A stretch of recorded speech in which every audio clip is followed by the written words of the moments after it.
You don't always need to use wipes. If the diaper is wet and it's not excessively wet and baby's skin is not wet when you take the diaper off, you don't need to wipe their skin anymore. The materials the diapers are made of are designed to wick moisture, pull it away from the skin. You don't need to wipe pee. Get some wipes out of the container before you start the change. Prepackaged wipes don't separate easily when you need them, and what you don't want to happen is to pull a large string of wipes out that's just wasteful and irritating. So before you start the change, if you know it's going to be bad, go ahead and take a couple wipes out, stack them on top of each other so that you're ready, and then if you have extra afterwards, you can put them back in the container when you're done.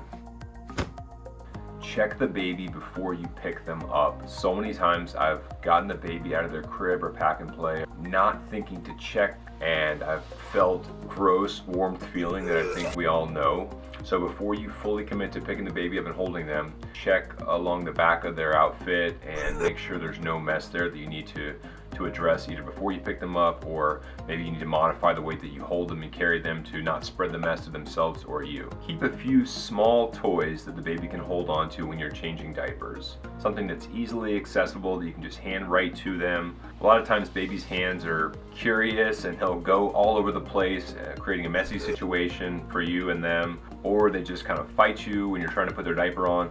If you can hand them a little wooden block or a little plastic ring or something that they can chew on or just play with or look at, you can get through the diaper change a lot easier. Put another diaper underneath your baby before you start the change. What you want to do is open up another diaper, get the tabs all ready, put that underneath baby, maybe a little bit farther back than you normally would, and then get it ready. So when you go to change the diaper, you have another one right there. And what you can do with the first diaper, if it's poop, is just as you close it, go ahead and just use that as kind of a wipe and then roll it down so that you've wiped away a majority of the mess already. Then you can go in with just a few more wipes and tuck and roll them in too.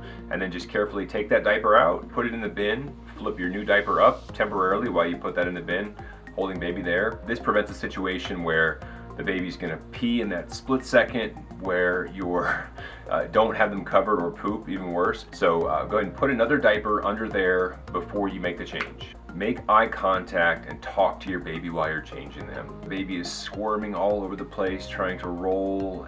Depending on how old they are, it can be a real mess. What I've found works really well is intently looking and talking at my baby. So there's nothing more interesting than my face and my voice, not the curtains next to him or whatever toy or box of tissues might be behind their head and to the side. Talk and look and be silly while you're changing the diaper, and the baby will look right at you and you can do the duty much easier. When you're changing baby's diaper and realize it doesn't need to be changed, go ahead and readjust those straps on the side around their hips.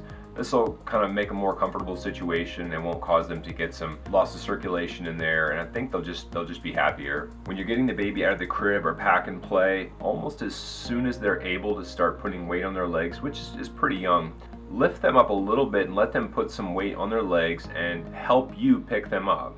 So many times the baby will want to stand, and that can alleviate some of the work you have to do on your back and neck and arms. Pick the baby up a little bit and let them engage their legs. More often than not, they'll go ahead and stand up for you, strengthening their legs and lessening the work you have to do to pick them up. If you're putting the baby down for a nap and they wear a sleeper type thing, put that down on the changing area before you put the baby down. It's a lot easier to just work their arms and legs into that if it's already underneath them, as opposed to trying to wrestle one arm down and then get that underneath them and get the other one in the leg. Unless there's a really messy diaper situation, go ahead and put that down underneath with the arms all pulled out, ready to go.